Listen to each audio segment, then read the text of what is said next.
Olá, como é o dízimo para você? Hoje parece que o dízimo no meio cristão está completamente banalizado. Existe um texto na Bíblia, em Malaquias, no capítulo 3, a partir do verso 8, que Deus mostra como deve ser administrado o dízimo. E o que ele pensa sobre essa prática, ou o não cumprimento dessa prática? Olha só o que fala o texto. Eu pergunto, será que alguém pode roubar a Deus? Mas vocês têm roubado ainda? Vocês têm roubado e ainda perguntam, como é que estamos roubando? Vocês me roubam nos dízimos e nas ofertas. Todos vocês estão me roubando e por isso eu amaldiçoo toda a nação.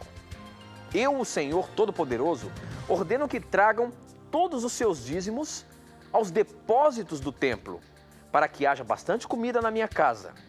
Ponham-me à prova e verão que eu abrirei as janelas do céu e farei cair sobre vocês as mais ricas bênçãos. De acordo com esse texto, Deus pede para que você leve os seus dízimos na casa do Senhor, na igreja. Mas será que eu não posso usar desse dinheiro para, quem sabe, ajudar os pobres?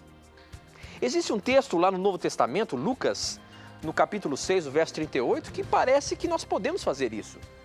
Jesus disse lá em Lucas 6, verso 38, o seguinte: deem aos outros e Deus dará a vocês. Ele será generoso e as bênçãos que ele lhe dará serão tantas que vocês não poderão segurá-las nas suas mãos. A mesma medida que vocês usarem para medir os outros, Deus usará para medir vocês. Ora, será que eu não posso pegar esse dinheiro e contribuir com aqueles que estão necessitados? Ou será que o dízimo tem que ser realmente levado à casa de Deus, à igreja? O que a Bíblia nos orienta sobre esse assunto?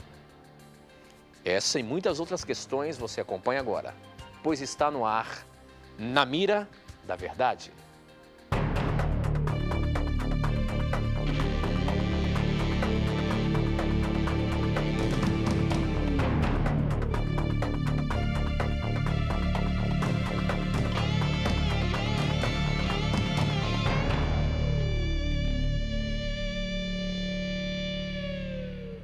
Olá, seja muito bem-vindo, já estamos aqui ao vivo hoje, um pouquinho mais cedo, agora são 8 horas e 3 minutos. Nós estamos começando um pouquinho mais cedo o programa de hoje, dessa semana, em virtude da série que está acontecendo em São Caetano, lá com a Semana Jovem. Belíssima programação que você está assistindo aqui na Novo Tempo, durante essa semana, às 9 da noite. E você que está aí ligadinho, você que está zapeando o seu televisor e caiu aqui, este é o programa Na Mira da Verdade, um programa de perguntas e respostas bíblicas que você manda na hora pra gente e a gente recebe aqui e coloca a sua pergunta na Mira da Verdade. A partir de agora, nos conectamos com o Brasil e o mundo através das ondas da TV Novo Tempo e da internet. Aonde quer que você esteja, não tenha preconceitos, pergunte o que você quiser e a sua pergunta vai estar na Mira da Verdade. Vamos começar o nosso programa conversando aqui com o meu professor Leandro Quadros. Como é que vai, professor? Como é que passou a semana, o final de semana? Como é que foi aí? Graças a Deus, amigo, muito bem, descansado aí do final de semana agradabilíssimo com a família. O pessoal que é daqui de São Paulo teve um feriadinho aí na segunda-feira, não é isso, professor? Sim, foi um feriadinho muito importante, não é? Para descansarmos, ficar com a família. Mandar um abraço, Tito, aqui primeiramente para o pessoal de Tremembé, não é? Ali Taubaté, onde estivemos, o Tito e eu, no último sábado, né? Que Deus abençoe a todos vocês que foram na programação. E eu tenho um abraço também especial aqui para o nosso querido amigo José Marques. O irmão José Marques é de Arthur Nogueira, São Paulo. E ele me mandou um presente muito carinhoso. Ele fez uma cadeirinha para minha filhinha, não é? E colocou ali um símbolo muito especial, que eu não vou dizer o que é, ele sabe o que é. Muito obrigado, irmão José Marques, pelo seu carinho e pelo apreço que você tem para com o Na Mira da Verdade. Olha, professor, é muito gostoso. A gente aqui do programa Na Mira da Verdade tem que agradecer sempre a você que trata a gente com tanto carinho, onde a gente vai, nas programações que fazemos aí pelo Brasil, o carinho que vocês têm, nós só temos aqui que agradecer de coração o respeito que vocês têm para com a gente, a maneira carinhosa de vocês agradecer o programa que nós fazemos aqui. Na verdade, nós fazemos isso para a honra e glória de Deus e é um prazer, é um privilégio sermos usados como ferramentas nas mãos poderosas de Deus para levar a palavra dele a muitos corações. Obrigado aí pelo carinho de vocês que nos recebem, obrigado pelo carinho de vocês que nos assistem, que nos dão a sua audiência. Nós não temos palavra para agradecer.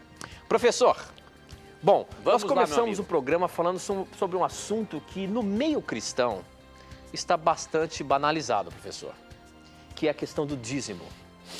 O dízimo, de acordo com a palavra de Deus, é sagrado, mas existem algumas interpretações de que esse dinheiro pode ser administrado de outra forma, até mesmo alguns acreditam que esse dinheiro era usado apenas no antigo, que essa prática do dízimo, né, dos dízimos, eram usadas apenas no Antigo Testamento, lá para os levitas, e que hoje não tem fundamento, e o que fazem aí é uma questão de exploração. Agora, Malaquias no capítulo 3 ali, apresenta que Deus pede para que os seus filhos tragam os seus dízimos à casa, ao templo, né, à casa de Deus. Sim. Né? E ele diz, fazei prova de mim que vocês verão as ricas bênçãos que vocês derramarão, que serão derramadas sobre você. Agora, lá no livro de Lucas, eu li também um versinho aqui, que Jesus está dando a entender que nós devemos ajudar com nossas posses os outros. E com isso, muitas pessoas começam a usar do dízimo uma forma de ajudar as outras pessoas. Existe alguma relação entre Malaquias 3 e Lucas 6, professor? Vamos lá, meu amigo. Muito boa essa pergunta, né, do nosso telespectador. Antes de eu respondê-lo, eu queria fazer uma breve menção ao princípio que está por trás do dízimo. Como o Tito bem mencionou, querido amigo que nos acompanha, infelizmente a prática do dízimo tem sido banalizada, especialmente na teologia, entre os teólogos da prosperidade, né? E aí isso faz com que as pessoas pensem o seguinte: toda a igreja usa o dízimo para proveito próprio apenas. Toda a igreja administra mal o dízimo e tudo mais. Infelizmente, muitas igrejas sérias acabam pagando, né, pelo erro daqueles que não ensinam corretamente a teologia bíblica do dízimo. O princípio do dízimo, um dos princípios que encontramos do dízimo para o dizimar, está no Salmo 24:1. Aqui é dito assim: do Senhor é a terra e tudo que nela existe, o mundo e os que nele vivem. Aqui diz que tudo que existe no planeta e até mesmo no universo, é claro, pertencem a Deus, inclusive os nossos recursos financeiros. Porque é Deus quem nos dá vida para trabalharmos, nos dá saúde para adquirirmos os nossos bens. Como reconhecimento de que Deus é dono de tudo aquilo que temos e tudo aquilo que somos, nós devolvemos o dízimo, parte da nossa renda que pertence a Ele. E por que Deus pede isso de volta? Aqui em 2 Coríntios 9, 6 e 7 encontramos a resposta. Aqui é dito o seguinte.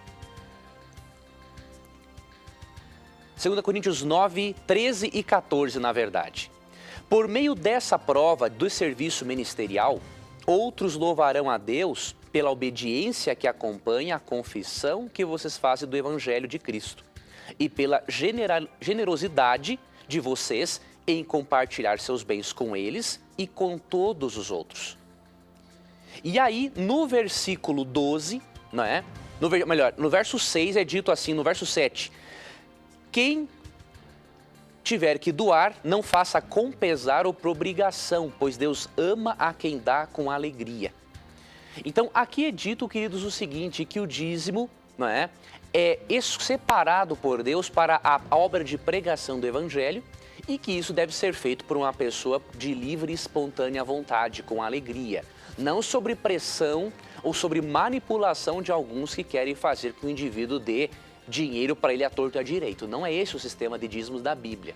Eu dou a parte para Deus daquilo que pertence a Ele, eu devolvo para Ele usar como Ele quer. E Ele promete realmente abençoar a pessoa que é fiel nisso. Agora, será que nós podemos pegar o dinheiro do dízimo que é destinado à pregação do Evangelho para direcionarmos para os pobres? Biblicamente não, porque Deus quer que nós demos aos pobres de outros recursos nossos e não o dízimo. O dízimo é destinado biblicamente apenas para a obra de pregação do Evangelho. E quando nós vamos para o livro de Levítico, nós percebemos uma coisa interessante, que além de o povo de Israel dizimar, Deus pedia que eles separassem de uma outra parte da renda deles para atender aos pobres. E aí Levítico 19:10 é dito o seguinte, a partir do verso 9 eu vou ler. Quando fizerem a colheita da sua terra, não colham até as extremidades da sua lavoura, nem ajunte as espigas caídas da sua colheita. Não passem 2 vezes pela vinha, nem apanhem as uvas que tiverem caído. Deixem-nas para o necessitado e para o estrangeiro. Eu sou o Senhor, o Deus de vocês. Perceba que além do dízimo, o povo de Israel era orientado por Deus a não colher nas extremidades da lavoura e nem ajuntar aquilo que eles estivessem colhendo que caísse do cesto, para que tudo aquilo fresquinho e bom fosse destinado aos pobres, algo além do dízimo que eles davam a Deus, para a manutenção do serviço dos levitas, que eram, diríamos assim, os líderes religiosos da época. É muito importante que devolvamos a Deus aquilo que é dele, o dízimo, e que separemos parte de nossa renda para os pobres, porque este também é um mandamento divino. Por exemplo, quando você lê Provérbios 19:17, e aí eu vou ler esse último texto e vamos finalizar essa resposta, você percebe que Deus se contenta muito quando separamos parte daquilo que temos para ajudar aqueles que precisam e que não têm recursos como nós. Em Provérbios 19:17 diz assim, quem trata bem os pobres, empresta ao Senhor, e Ele o recompensará. Então Deus quer que além de você e eu sermos dizimistas, que nós separemos parte da nossa renda para ajudarmos exclusivamente os pobres. Porque de acordo com Provérbios 19:17, dar aos pobres é a mesma coisa que emprestar para Deus. E será que Deus não vai lhe pagar por isso? Vai lhe pagar e vai lhe dar muito mais. Precisamos, amigos, termos consciência de uma coisa. Ali em Mateus 25, 31 a 46, uma das coisas que Cristo mais elogia nas pessoas a quem Ele receberá bem no dia do juízo é exatamente a atitude de ajudar as pessoas.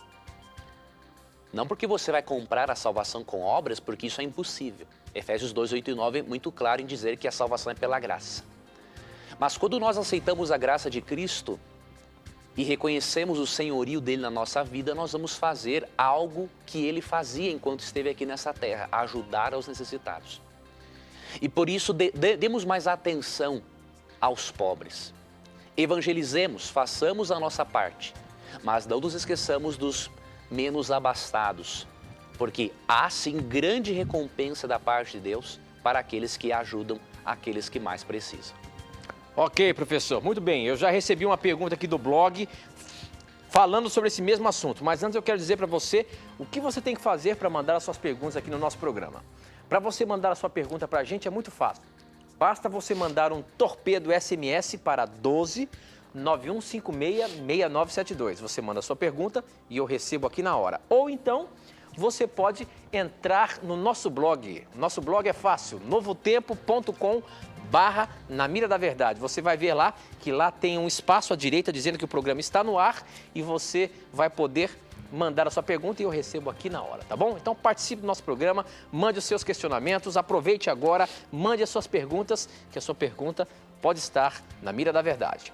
Professor Leandro Quadros. Vamos lá, meu amigo. O Wilson Alexandre, ele é de Camaçari, na Bahia, e ele perguntou o seguinte: se a lei cerimonial foi abolida na cruz, como vocês falam na Igreja Adventista? Ou melhor, deixa eu ver aqui. Como vocês falam na Igreja Adventista e cobram o dízimo que fazia parte obrigatória no culto do santuário lá de Malaquias 3. Ou seja, como a lei cerimonial foi abolida no pé da cruz, como os adventistas dizem, como é que vocês cobram o dízimo que era uma lei cerimonial lá? Realmente os dízimos era só para aquele povo lá, como você estava falando aí? Veja bem, querido amigo, o dízimo ele não faz parte de lei cerimonial. ele está sim, assim como outros mandamentos de Deus, está sim no livro de Êxodo, por exemplo, no capítulo 20, os 10 mandamentos. E o dízimo está entre leis cerimoniais, mas ele não é uma lei cerimonial. Ele é uma lei que diz respeito à nossa adoração a Deus. Então, na Bíblia, você percebe vários tipos de leis. As leis cerimoniais, leis que dizem respeito à nossa adoração a Deus, como no caso do dízimo, leis dietéticas, leis morais. Então, o dízimo ele não é algo cerimonial. Agora, uma observação interessante é o seguinte: o adventista atualizado nesse assunto, ele não crê que a lei cerimonial foi abolida na cruz. Na verdade, a função da lei cerimonial foi transferida para a pessoa de Cristo. Por quê? A lei cerimonial, ela apontava para Jesus. Por exemplo, o cordeirinho que era sacrificado no lugar do pecador, de acordo com João 1:29, ele simbolizava Cristo. Então, essa função da lei cerimonial foi transferida para Jesus. Na verdade, a lei não foi abolida na cruz, mas a função da lei cerimonial foi transferida para Cristo. Como se cumpriu em Cristo esta função, alguns aspectos cerimoniais nós não praticamos mais. Agora, isso não significa que o dízimo esteja enquadrado nisso, por quê? Porque quando você vai a Mateus 23:23, você percebe que o dízimo não é realmente uma prática cerimonial, porque Cristo aprovou a prática do dízimo, até mesmo no Novo Testamento. Então, em Mateus 23:23, ele falando para os fariseus que eram hipócritas, ele falou o seguinte: ai de vocês, mestres da lei e fariseus hipócritas, vocês dão o dízimo da hortelã, do endro e do cominho, mas têm negligenciado os preceitos mais importantes da lei, a justiça, a misericórdia e a fidelidade.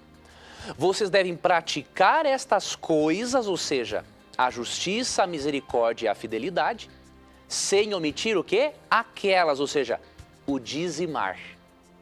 Então, Cristo aprovou a prática do dízimo.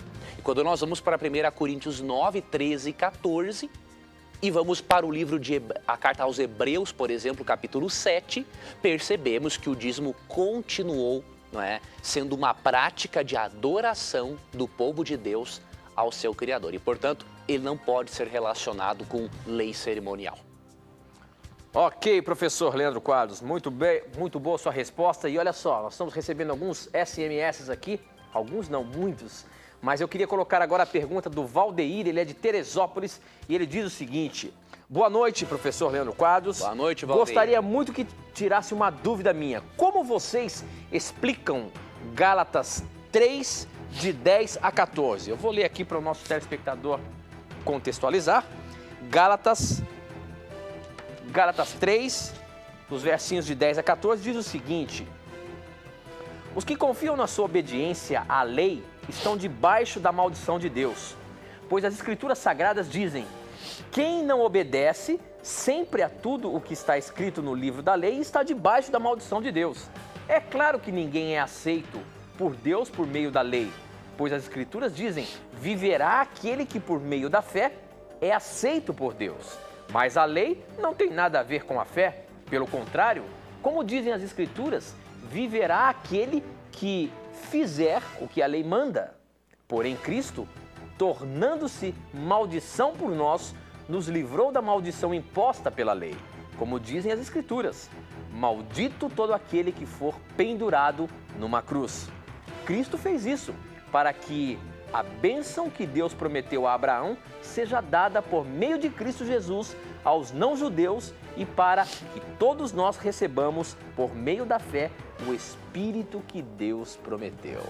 Meu amigo Leandro Quadros, como é que você explica esse texto aí, dizendo que nós não estamos mais sobre estarmos debaixo da lei, porque isso é maldição e a maldição se cumpriu em Cristo Jesus e hoje nós vivemos por Cristo? Então nós não devemos estar sobre a lei, meu amigo. O texto está dizendo isso. Vamos lá, amigo Tito e amigo Valdeir. Quero ver, professorzinho. Como que é? Vamos lá. Veja bem, nós precisamos entender uma coisa. O apóstolo Paulo, na carta aos Gálatas, ele está sendo contra um sistema religioso que coloca a lei como meio de salvação. Mas isso é contextualizado aí? Sim, vamos ler outros textos aqui. Por exemplo, quando você lê a partir do versinho 1 de Gálatas 3, Paulo fala assim: ó Gálatas insensatos, quem os enfeitiçou?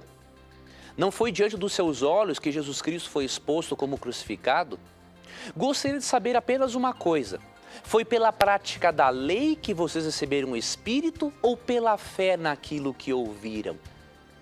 O apóstolo Paulo está chamando os Gálatas de insensatos porque eles estavam crendo que a obediência à lei era um meio de ganhar o favor de Deus. E nós, adventistas, cremos plenamente no que Paulo está dizendo. O indivíduo que quer se justificar diante de Deus pela obediência à lei, ele é um maldito, porque ele não consegue guardar a lei de Deus 24 horas por dia. Até mesmo em pensamento. Agora, nós temos que fazer uma outra pergunta. Será que pelo fato de nós não sermos justificados da lei, nós não temos nenhum compromisso com a lei? Se nós crermos que não temos compromisso com a lei, nós vamos para um outro extremo e é o que o diabo gosta. O diabo gosta dos extremos, não é?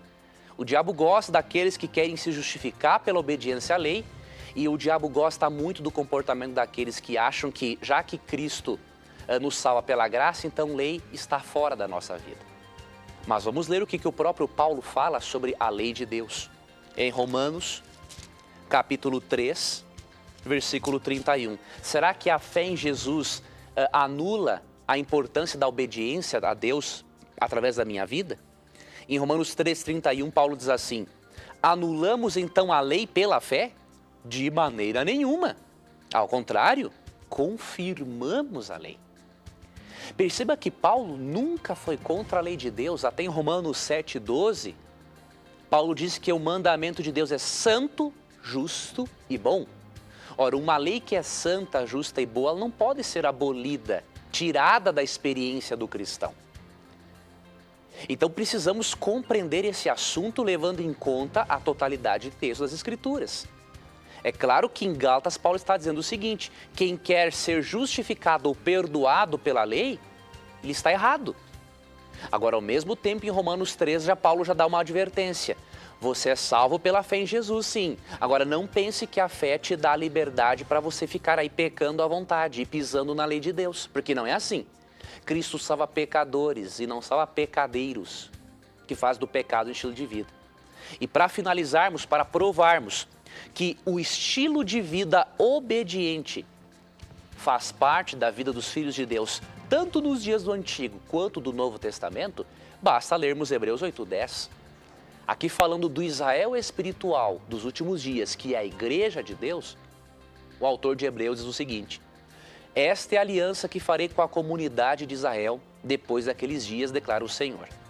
Porei minhas leis em sua mente e as escreverei em seu coração. Serei o seu Deus e eles serão o meu povo. De que maneira abolir uma lei que será o quê? Escrita, impressa na mente e escrita no coração. Não tem como, meu irmão. Somos salvos unicamente pela fé em Jesus. Mas a fé em Jesus nos leva a fazermos a vontade de Jesus, pelo poder do Espírito Santo que escreve a lei no nosso coração. Equilibre esse assunto lendo Efésios 2, 8-10. Os versos 8 e 9 falam que pela graça somos salvos. E Efésios 2,10 afirma que fomos feitos por Cristo Jesus para praticarmos as boas obras. Ou seja, nós não somos salvos pelas obras, mas somos salvos para sermos pessoas melhores e praticarmos boas obras. Este é o equilíbrio, essa é a teologia bíblica. Muito bom, professor.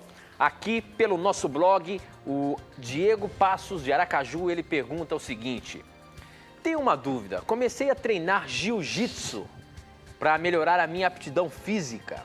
Gostaria de saber o que a Bíblia diz sobre o assunto e qual a posição da igreja em relação ao jiu-jitsu e outras artes marciais. Professor Leandro Quadros, você sabe que agora nós estamos na moda aí a questão dos Ultimate Fighters, né? Os MMAs. A mídia começa a divulgar essas lutas violentas que aparecem aí. E isso tem estimulado a gente a praticar essas artes marciais. E existe alguma condenação em praticar isso como esporte ou mesmo por querer lutar, competir. Existe alguma coisa que a Bíblia fala sobre isso, professor? Olha que interessante.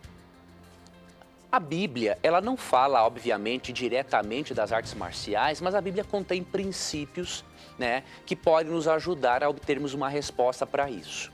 É claro que como prática de atividade física, essa arte marcial e outras podem ser muito benéficas à saúde. Inclusive, certas artes marciais, dependendo do professor, é claro, ensinam uma certa disciplina para o indivíduo. Então, muitas vezes o problema não está na arte marcial em si, mas na pessoa que a pratica, por exemplo. Tem bandido que pratica arte marcial. Aí ele aprende que é para machucar os outros. Agora, tem pessoas de bem que a praticam e que não fazem para machucar os outros, mas fazem para atividade física. Mas há um texto bíblico que nos mostra que o ideal é evitarmos a prática se isso for o quê? Digamos assim, escandalizar algumas pessoas que possam nos ver praticando isso. Alguns cristãos que pensam que é muito errado, que é muito grave, mesmo que seja só para atividade física. Então, 1 Tessalonicenses 5:22 é dito o seguinte: afastem-se de toda forma de mal. Então, pode parecer mal uma arte marcial, mesmo que não o seja essencialmente, mesmo que ela ensine a disciplina, a prática da atividade física, mas para algumas pessoas aquilo pode ser muito mal, então o ideal seria o cristão não fazer isso. Agora, se você fizer isso, eu desconheço uma igreja que vá te disciplinar ou te expulsar da igreja por isso. Agora, eu creio que esse princípio de Tessalonicenses 5:22 ele é importante. Em relação às competições, aí nós encontramos sim, claramente uma resistência bíblica pelo seguinte: a Bíblia diz em Gênesis 1, 26 e 27 que o ser humano é a imagem e semelhança de Deus. E quando você agride um ser humano, mesmo que seja por esporte, diríamos assim, você machuca uma pessoa, você está ferindo o coração de Deus. Porque aquela pessoa a quem você está ferindo, diríamos desnecessariamente, ela é a imagem e semelhança de Deus. Então, este é um princípio interessante de Gênesis 1, 26 e 27 para levarmos em consideração. Ok, professor, nós temos que ir para o intervalo, mas você pode ainda aproveitar esse intervalo e mandar o seu questionamento para a gente. O nosso SMS é 12 9156 6972. 12 9156 6972. Ou então o nosso blog novotempo.com/Na Mira da Verdade. Mande as suas perguntas que elas poderão estar na Mira da Verdade. A gente vai para um breve intervalo, não sai daí não que a gente volta já já.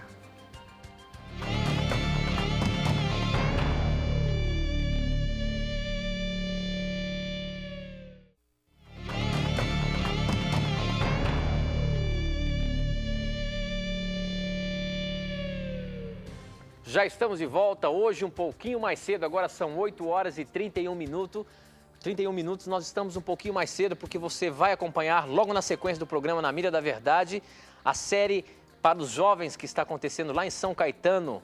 Então não deixe de assistir aí a série com o pastor Ivan Saraiva, que está acontecendo ao vivo, direto de São Caetano, tá bom? Por isso nós estamos hoje um pouquinho mais cedo. Se você está aí zapeando o seu televisor e caiu aqui nesse canal, esta é a TV Novo Tempo e esse é o programa Na Mira da Verdade. Um programa que você faz as suas perguntas e elas são colocadas à prova da Bíblia, na mira da verdade. Portanto, faça suas perguntas, não tenha preconceito. Se você tem alguma dúvida bíblica, se você tem alguma dúvida teológica ou sobre religião, o que quer que seja, pergunta pra gente e a sua pergunta vai estar na mira. Professor Leandro Quadros. Vamos, meu amigo. Tem uma muito interessante aqui para eu colocar você na mira, meu amigo. Olha só, essa chegou pelo nosso blog, quem mandou foi o Daniel Perondi, ele é de São Jorge do Oeste, no Paraná, e ele diz o seguinte: tenho a seguinte pergunta: o evolucionismo de Darwin teria alguma ligação com Lúcifer? E quanto à evolução espiritual do espiritismo, estaria ligada a esta também, a esta prática? Tendo as duas ligações com o propósito de afastar as pessoas de Deus? Professor Leandro Quadros, uma pergunta filosófica aqui. A Bíblia pode responder sobre esse assunto, professor? Pode, meu amigo. Como é que fica essa questão, então, da evolução, do evolucionismo de Darwin? Tem alguma relação com Lúcifer? E também a evolução espiritualista ou espiritual do espiritismo? O que tem a ver isso aí, professor? Vamos lá, essa é uma questão interessante, complexa e, claro, não teríamos tempo para abordar todas as facetas desse tópico. Mas veja bem, a questão da macroevolução. A Bíblia não é contra a microevolução. A microevolução é algo científico, né? A microevolução seriam adaptações que ocorrem em espécies para a sua sobrevivência. Então, por exemplo, algumas plantas criaram espinhos, né? Alguns animais desenvolveram mecanismos para a defesa. Isso é microevolução.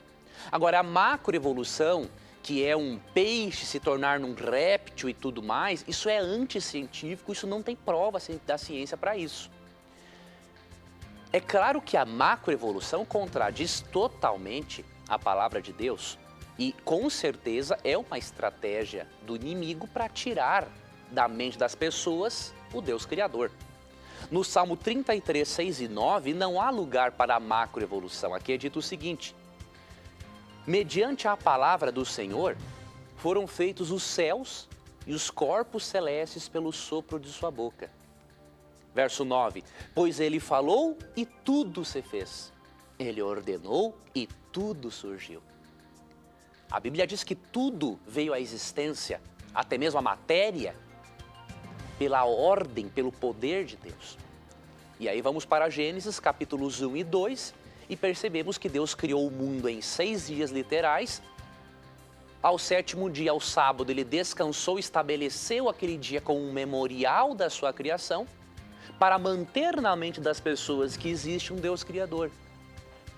Agora, Satanás, através da macroevolução e que tem uma certa relação sim com a evolução espiritual do espiritismo, ele quer tirar, diríamos assim, a necessidade de um Deus Criador. Por exemplo, no espiritismo se ensina que o espírito, ele evoluiu, não é? Do mineral, depois foi para o vegetal e depois para o animal. Então, há sim no espiritualismo, no espiritismo, uma base macroevolucionista também ali. Agora, a Bíblia no Salmo 33, 6 e 9 mostra claramente que não há lugar para a macroevolução. Para a microevolução até percebemos isso em Gênesis capítulo 3. Agora, a Bíblia também fala que, por mais queridos, amorosos que sejam os nossos amigos e irmãos espíritas, a Bíblia condena o espiritismo. E aí nós vamos ler isso em Isaías 8, 19 e 20.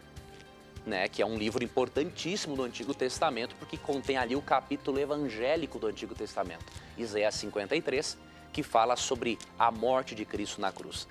Em Isaías 8, 19 e 20, Deus é muito claro em relação ao espiritismo. Deus diz assim: quando disserem a vocês, procurem um médium ou alguém que consulte os espíritos e murmure encantamentos, pois todos recorrem a seus deuses e aos mortos em favor dos vivos, respondam: à lei e aos mandamentos.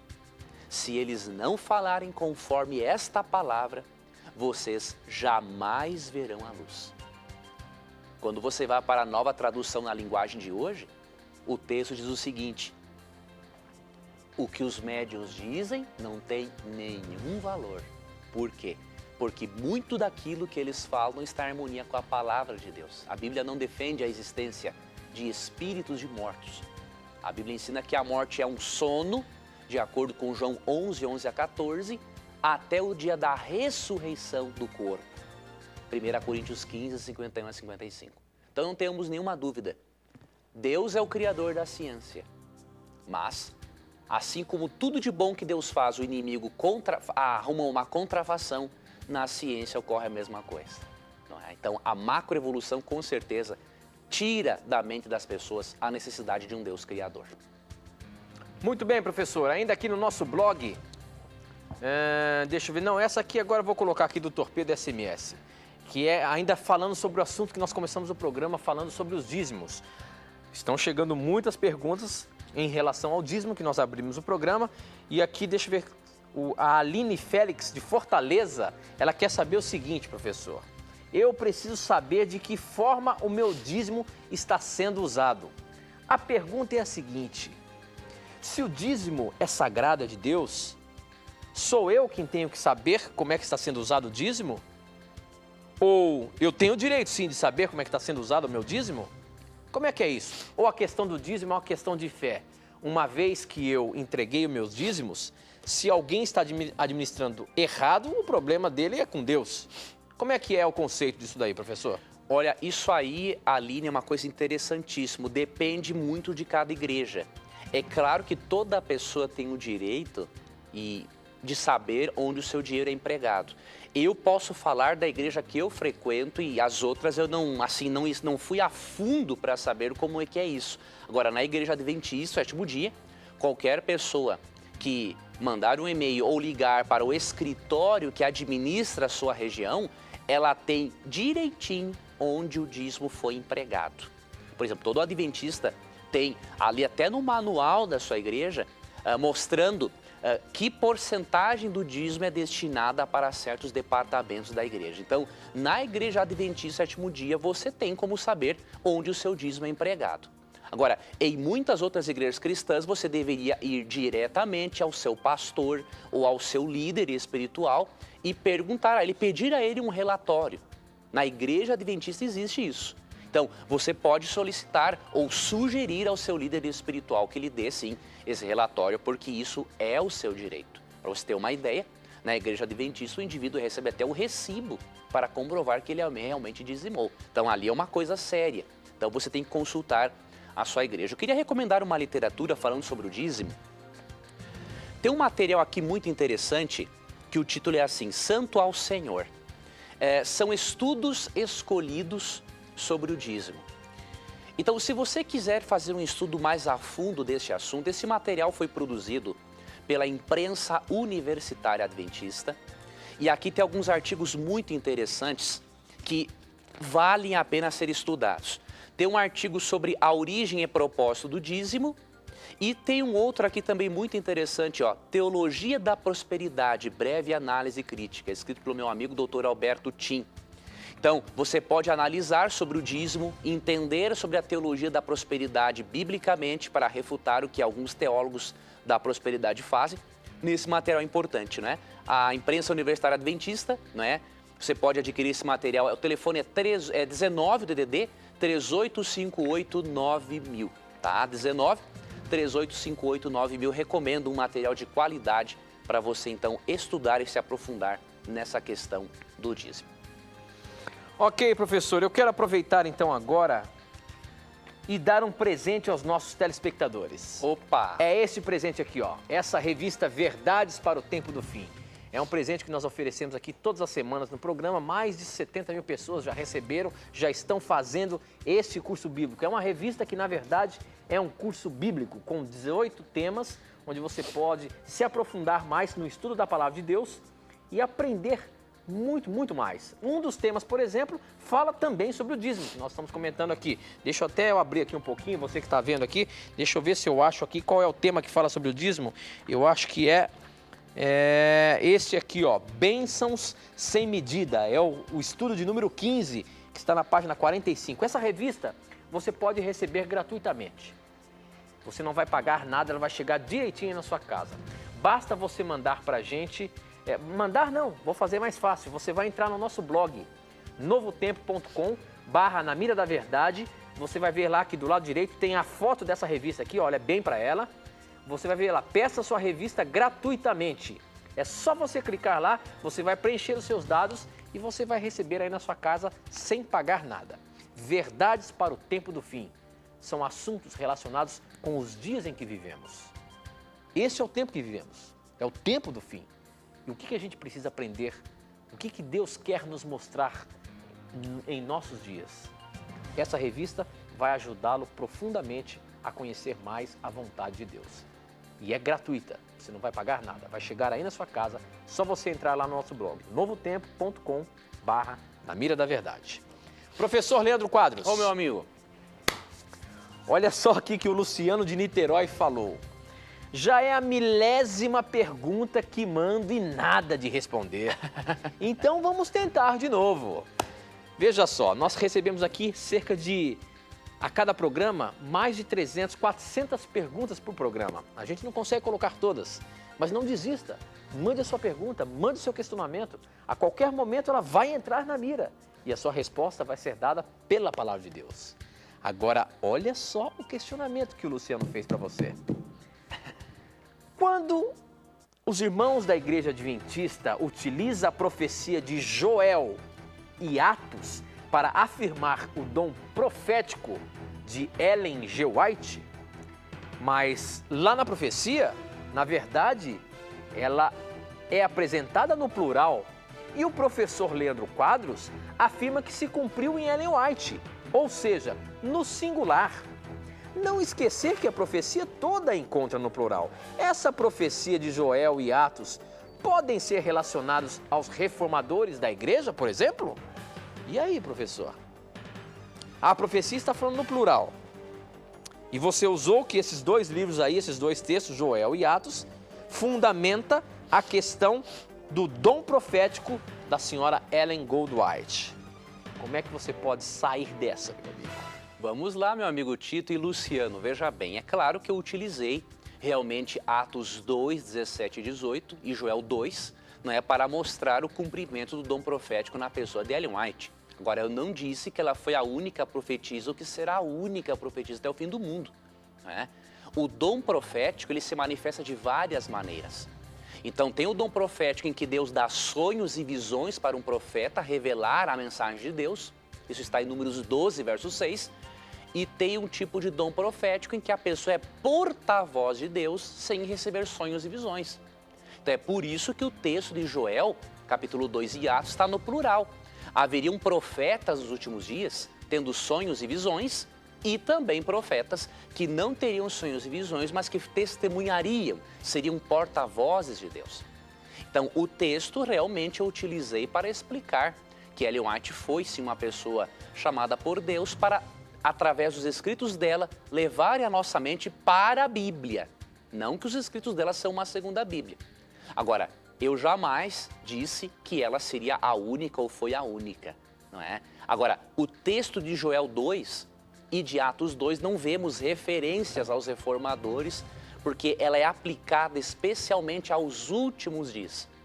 E quando você vai a Apocalipse 19 e 10, ali é dito que esse dom profético dado nos últimos dias, ele seria o testemunho de Jesus. Ou seja, ele seria importante até mesmo nos últimos dias, para que as pessoas tivessem a mente direcionada à Bíblia e ao Senhor Jesus Cristo. Muito bem, professor. Outro SMS aqui, outro torpedinho. Esse agora é do Marcos Menezes, de Pelotas. Ele diz o seguinte: gostaria de saber por que a Bíblia chama alguns animais de imundos. Ora, Deus não criou todos os animais? Como podem ser imundos? Ou será que Deus não criou os animais imundos? Por que que Deus separou assim uma classificação, colocando alguns imundos e outros não, professor? E outra, Deus criou todos os animais de fato? Como é que é isso aí? Veja bem, quando nós lemos Levítico capítulo 11 e Deuteronômio 14, percebemos que Deus considera alguns dos animais limpos e imundos por questão de alimentação. Por exemplo, aqui em Levítico 11, 7, ao falar da carne de porco, o texto fala o seguinte: e o porco, embora tenha casco fendido e dividido em duas unhas, não rumina. Considere-no impuro ou imundo. Vocês não comerão a carne desses animais, nem tocarão em seus cadáveres. Considere-nos impuros. Então, alguns animais são considerados puros ou impuros, porque alguns são puros para a alimentação e outros são impuros para a alimentação. Por quê? O porco, por exemplo, por ele não ruminar, não ter um sistema digestivo bom, como tem o boi, por exemplo, que rumina, que mastiga o alimento, engole, volta, mastiga de novo e assim sucessivamente, o porco, ele tem, como ele não rumina, as toxinas estão muito presentes no sangue dele e em toda a sua carne. Então faz mal para a saúde do ser humano. Então o animal é considerado impuro porque ele é impuro para a alimentação. Isso não significa que Deus não ame os animais impuros. Simplesmente, ele separou, depois do pecado, em que as pessoas, depois do dilúvio, perderam acesso a muita vegetação, Deus separou certos animais para alimentação. E uns foram considerados puros para alimentação e outros impuros. Agora, você percebe em Gênesis 7:2 que o amor de Deus pelos animais é o mesmo, né? Então, por exemplo, quando Deus pediu para Noé construir a arca, ele não deixou os animais considerados impuros de fora da arca. Olha o que diz o texto, Gênesis 7:2. Leve com você 7 casais de cada espécie de animal puro, macho e fêmea, e um casal de cada espécie de animal impuro, macho e fêmea. Então Deus mandou levar para a arca mais animais puros porque serviriam para alimentação naquele contexto e menos animais impuros porque não serviriam para alimentação. Seriam, diríamos assim, os lixeiros naturais depois do pecado. Então veja, o amor de Deus pelos animais é o mesmo, sejam puros ou impuros para alimentação. Prova disso está no fato de Deus salvar esses animais na arca. Muito bem, professor, estou aqui no Twitter agora com os nossos tuiteiros de plantão aqui e muitos estão conectados no programa Na Mira da Verdade. Mais uma vez, obrigado pelo carinho da sua audiência. E a questão é a seguinte, antes de eu colocar a pergunta do Twitter, para você participar do nosso programa, você pode mandar um torpedo SMS para 12 9156 6972. Ele chega aqui na hora e ele é colocado na mira. Você pode acessar o nosso blog, novotempo.com/Na Mira da Verdade, ou então você pode também seguir a gente no Twitter. O nosso Twitter é @Na Mira da Verdade. É só você entrar lá, twitter.com/Na Mira da Verdade e passar a seguir a gente e você vai poder interagir com a gente o tempo todo. Professor Leandro Quadros, muita gente está aqui. Deixa eu ver se eu mando algum abraço aqui, ó. Pro Jadielson, pro Vane Luiz, deixa eu ver quem mais que está aqui com a gente. O Tiago Nunes, a Raquel Campos, o Moroni Bonerges, a Mabel Oliveira, enfim, tem um monte de gente, a Origem Superior, tem um monte de gente aqui conectada com a gente. Mas eu queria colocar aqui a questão do Jadielson. Jadielson, sua pergunta está na mira da verdade. Professor Leandro Quadros, Deus mandou o dilúvio para eliminar o mal da terra. Agora, o mal continua existindo. Se Deus sabia disso, por que se deu o trabalho de destruir aquele povo lá no dilúvio, professor? Como é que é isso aí? O mal continua existindo. Hoje, quem sabe, estamos até pior que o povo diluviano. Será que é isso mesmo? Quer ver uma coisa, querido amigo? Quando Deus destruiu o mundo com o dilúvio, Deus sabia que aquilo ali, que o mal iria continuar. Só que Deus tinha que dar um basta naquela gangrena moral na qual o mundo se encontrou, porque senão as coisas seriam piores ainda, né? Então Deus sabia, quando ele destruiu o ser humano no dilúvio, que somente quando Cristo voltasse a esta terra para transformar o ser humano e levar aqueles que o aceitaram como Salvador, somente assim o mal iria solucionar. Só que ali uma solução emergencial tinha que ser tomada, não é? E a solução emergencial de Deus era destruir o mundo. Porque o que diz o texto de Gênesis 6, verso 5? Diz assim: o Senhor viu que a perversidade do homem tinha aumentado na terra e que toda a inclinação dos pensamentos do seu coração era sempre e somente para o mal. Então o Senhor se arrependeu de ter feito o homem sobre a terra e isso cortou-lhe o coração. Disse o Senhor: farei desaparecer da face da terra o homem que criei, os homens e também os grandes animais e os pequenos e as aves do céu. Então perceba, Deus tomou uma decisão emergencial. O mundo estava tão corrompido que Deus tinha que recomeçar a raça humana. E aí quando você percebe no restante do capítulo 6, capítulo 7, capítulo 8, capítulo 9, Deus salvou Noé e mais 7 pessoas, total de 8 pessoas da mesma família, para continuar a raça humana. Noé também era um pecador, tanto que nós percebemos ele se embebedando em um momento da história. Só que Noé, ele era uma minoria, ele e a sua família, entre aquele povo muito mau. Então Deus teve sim que tomar uma situação, teve que tomar uma decisão emergencial. Ele sabia que o mundo continuaria pecador? Claro que sabia, porque o pecado do ser humano só se resolverá definitivamente na glorificação. Mas isso não impede de Deus tomar decisões emergenciais que eram, sim, importantes para aquele contexto da história humana. Ok, professor, muito bom. E ainda no nosso Twitter tem perguntas fantásticas aqui que chegaram pra gente. Olha só essa da Raquel. Raquel Campos Ferreira, ela diz o seguinte: Davi teve autorização de Deus para adulterar? Ela colocou aqui o texto de 2 Samuel 12:8. E eu vou ler para você aqui, ó, 2 Samuel 12:8. Olha só o que diz, professor. 12:8 diz o seguinte: eu lhe dei o rei de Israel e o salvei de Saul. Ou melhor, eu lhe dei o reino e as mulheres dele. Tornei você rei de Israel e de Judá. E se isso não bastasse, eu lhes teria dado 2 vezes mais. Primeira coisa, quando ele fala aqui que ele deu o reino de Saul e as mulheres, será que Deus está aprovando aqui, por exemplo, a poligamia? Será que Deus está aprovando aqui, quem sabe, o adultério? Como explicar esse texto aqui na história de Davi, professor? Esse texto é muito interessante. Antes de explicarmos esse texto, lê-lo, temos que ler Deuteronômio 17:17, para percebermos que Deus nunca aprovou a prática da poligamia e muito menos o adultério. Em Deuteronômio 17:17 é dito assim: ele não deverá tomar para si muitas mulheres. Se o fizer, desviará o seu coração. Então, Deus orientou o ser humano a não ter para si muitas mulheres. Esse aqui em relação à poligamia. Quanto à permissão para adulterar, é impossível Deus permitir uma pessoa adulterar, por quê?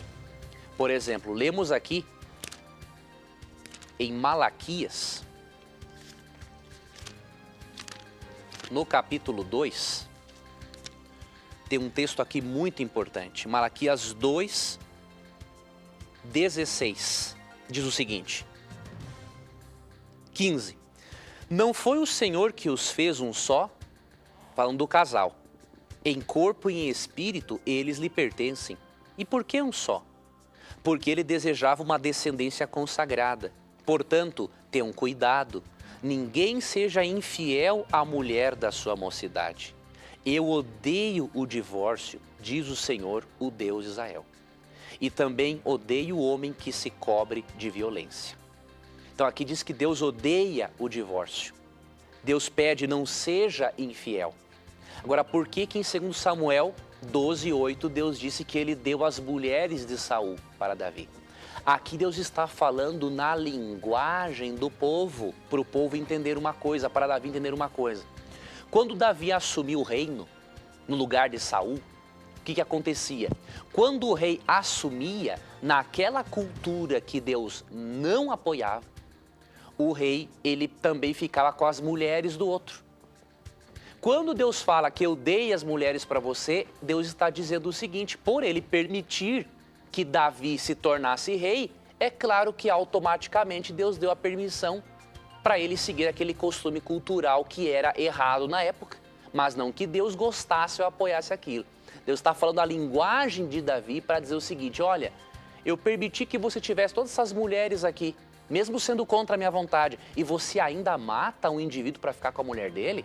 Então, prova de que Deus não apoia isso foi o castigo que ele deu a Davi, por ele ter adulterado com Batseba, tendo matado o marido dela, Urias. Ok, professor. Com essa resposta, nós encerramos mais um programa Na Mira da Verdade. Na sequência, você vai ter aí o programa direto de São Caetano com o pastor Ivan Saraiva. Professor, a gente se encontra terça-feira que vem no horário certo do programa, às 9 da noite, é isso? Maravilha, meu amigo. E também na próxima quinta, às 2 da tarde, pela graça de Deus, no Twitter, não é? É isso mesmo. Com nossos amigos.